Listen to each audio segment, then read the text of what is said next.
Live from the Chris Sands Radio Network studios Are you gonna get this crap out of my living room? in Miss Carrie's living room, it's time now for Cooking with Gusto. Quick and easy is my manifesto. That's why I'm cooking with gusto. And here's your host, Gus. All right, so today I'm going to be showing you how to make the roast that I keep showing everybody on pictures with your Instapot. So what we're going to do is, let me readjust this so we can look at the Instapot. What we're looking at here, we have the crock-pot version. So what you're going to do is you're going to go to the brown saute section, which is right here, and just let it heat up. It's going to automatically default to whatever. 30 minutes is fine. The brown saute means that it never shuts itself off, okay? So it's going to continue to run. So what we have is 3 pounds of chuck roast, 2 bags of little potatoes, the little bitty small ones. They just didn't have 2 gold ones, so I got 1 brown, 1 gold. 1 onion, 1 packet of Lipton Onion Soup mix, 1 pack of baby carrots, 1 can of tomato paste, and then 2 cans of beef broth. Doesn't matter which ones you use. All right, so what we're going to do is, while this is heating up, we're going to walk through the whole thing here. It's heating. All right, and put some butter over in your pan. And if you don't know me, the gloves, I'm a total freak about getting stuff underneath my fingernails, so I don't like to touch the stuff. So, sorry. All right, so while that's going, we're going to take the meat and unwrap it. Get some salt.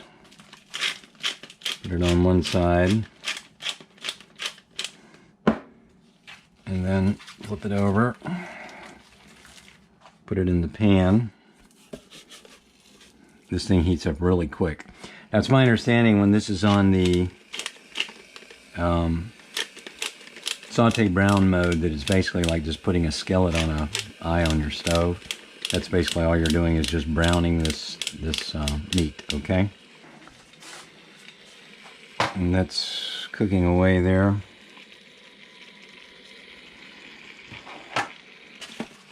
All right, so go over it one more time.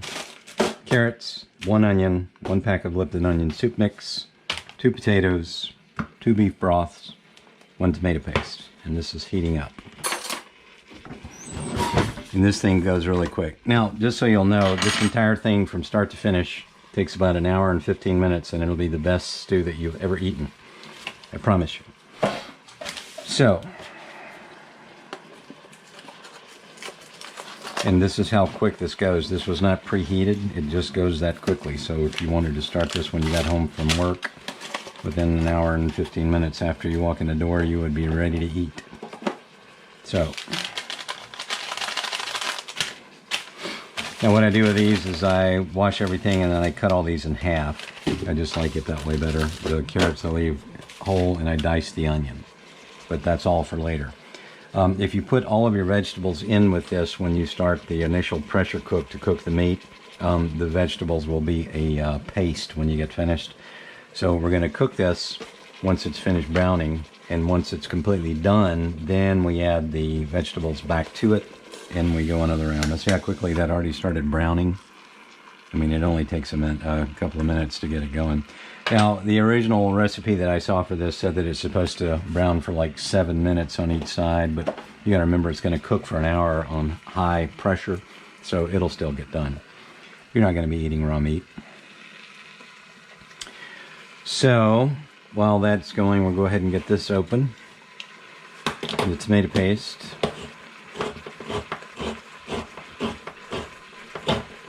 And the beef broth.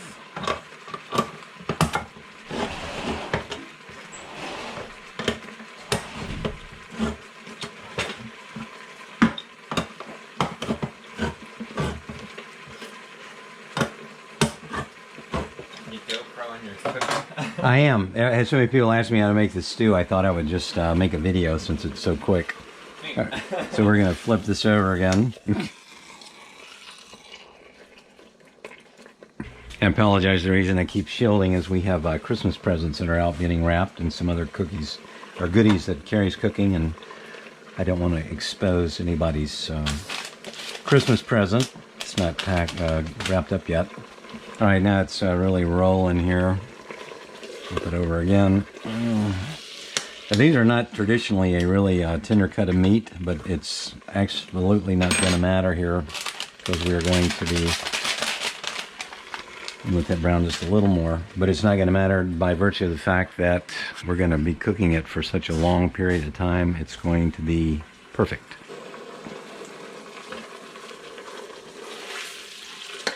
All right, now what you're going to do is, let me adjust the camera again.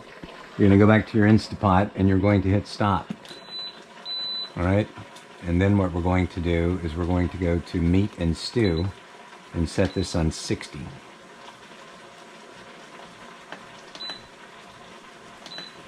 And then hit start. Now that's going to start heating, but we're going to keep working with what we got to do here now. So what you do is you take your Lipton Onion Soup mix, pour it over the top of your meat, like so. 1 pack. Then you take your beef broth,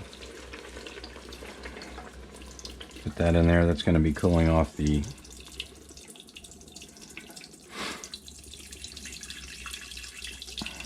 There's a fill line on the inside of this thing that I did not notice the first time that I used it. And when I put the vegetables in with the meat afterwards, it would not pressurize because it was too high up. But it's on the side of your Instapot. You'll have to look and see where yours is. Now, here is the tomato paste.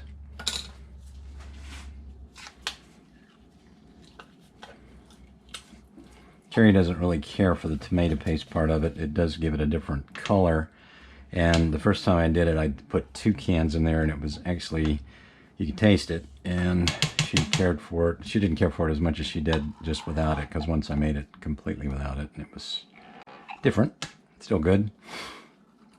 You just can't go wrong with vegetables and meat. All right, so that's that. Now, what we do now is we take our lid, open the vent in the back here. That's the part that steams. If you'll notice, that's down, that's up, down is where we want it. Line up your lock button, lock it in, and we're ready to rock. Once again, make sure that that's in the down position. Now, this is going to heat for probably 10 minutes, and then it will get to the cook mode. That's once it's reached enough temperature to pressurize, and then it'll start to cook. Now, what we're going to do now is we're going to pause while this goes, and I'll be back in an hour, and we'll open it up and add some vegetables. All right, we are back in just less than a minute on the cook time on the crock pot here. So let's see. What we'll be hearing here in a minute is an alarm.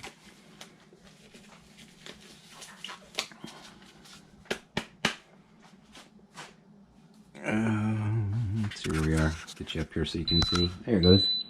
And we're at 0. Okay, so now what you do, let me explain something to you. When this goes off and it goes to 0 on whatever you're cooking, it automatically defaults to the warmer setting. So the heat will continue to be inside the pot, and it'll keep whatever you cooked warm, okay? Now this is the part where you want to be very, very careful. Now, position the Instapot so that you're not going to spray your cabinet or whatever, and then take a fork or a knife and open this valve this way. And that will release all of the steam that's inside the pot. Takes just a minute or 2 for that to go. And the entire house smells like steak, yes?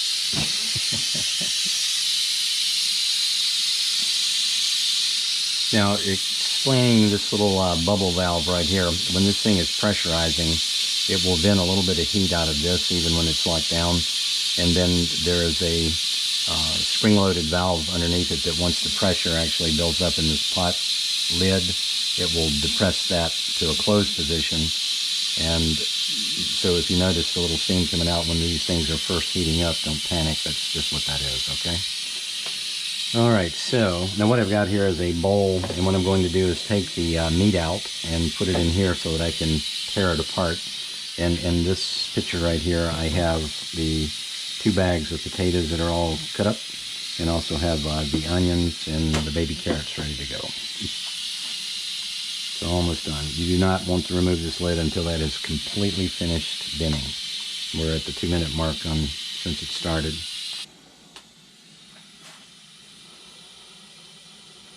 Well, as you can see, we still have some steam coming out, and you do not want to attempt to take this lid off until that has completely vented itself with all the pressure that's in it. And it's been 3 minutes since we opened it, and it's still venting, so we'll just wait.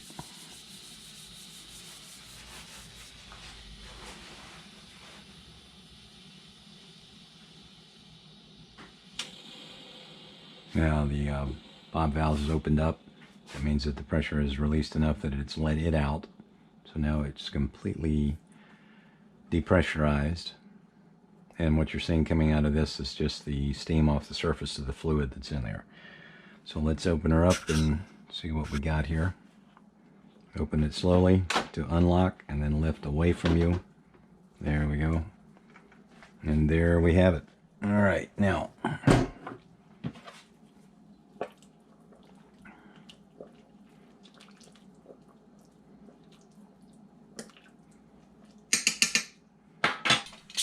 Alright, so what we're going to do is we're going to take the meat out.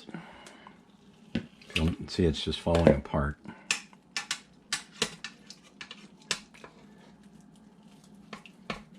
Do not try to lift up a big piece because it will disintegrate on you.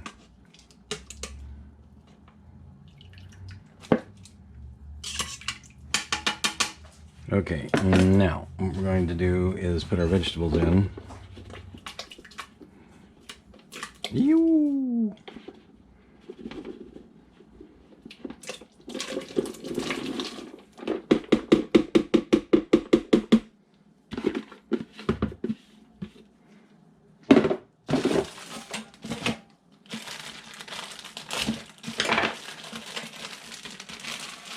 Now we have way too much juice in here, do you see?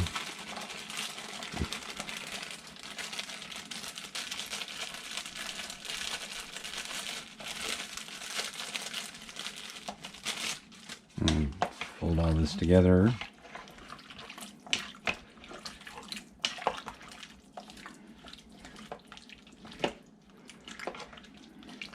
Now, the meat.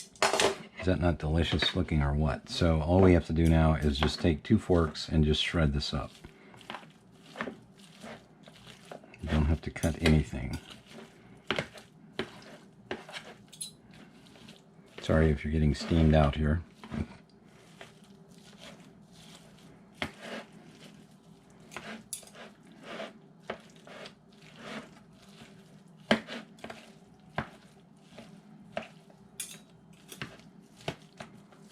That is just crazy. That, like I say, that traditionally is not a tender cut of meat in general, but under pressure, it's just amazing. You want to make everything just kind of shredded. It's going to continue to fall apart even more because we're going to cook it for another 15 minutes with the vegetables. And then what I do is fold this into the other stuff.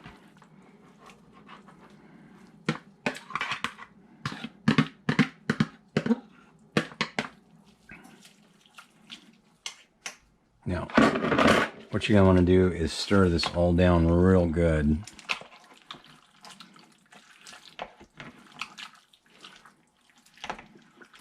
And I will explain to you why. Because we are way over the fill line, if there is not enough room for it to heat up and then build up pressure, it will, you'll get a default code on the face of your Instapot. On this one, it's E06, which basically means that it has reached a temperature where it's going to burn whatever's in here, but did not reach a temperature high enough for it to make a to pressurize to cook. And once that alarm goes off, you need to instantly return to this thing and shut it off because the heating element will burn whatever's on the bottom of it. Okay, so now that is pretty much folded pretty good. So we're going to put our lid back on and lock it down. Turn your pop-off valve back to the down position. Going to the face, you're going to go to beans and chili. Now let me get down here so you can see.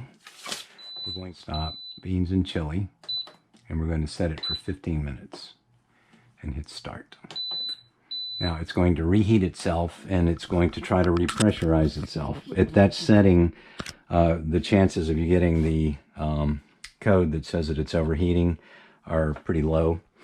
And I'm going to clean up, and I'll come back in a few minutes and we'll see what the finished product looks like. Okie doke, I did not get back in time enough to catch the timer so that you could see it shut itself off, but as you can tell, it is off. And we're going to vent it.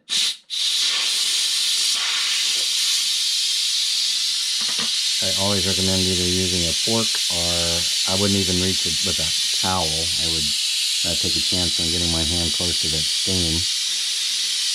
But that was an hour with the meat and 15 minutes with the vegetables.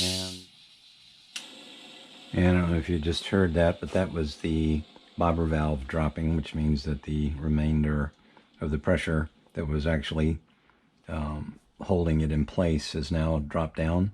And so it completely vents the rest of the heat out. So you'll have steam coming from the pop-up valve and also the bobber valve at the same time. But that's pretty much just the smoke coming off the steam coming off the top of the juice that's in here. Always unlock slowly, make sure there's no pressure, and pull it away from you. And folks, there it is.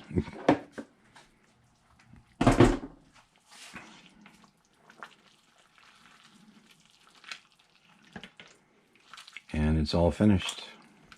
Like I say, that's about it was almost 3 pounds of meat. It says in the original recipe to 3 or 4 pounds.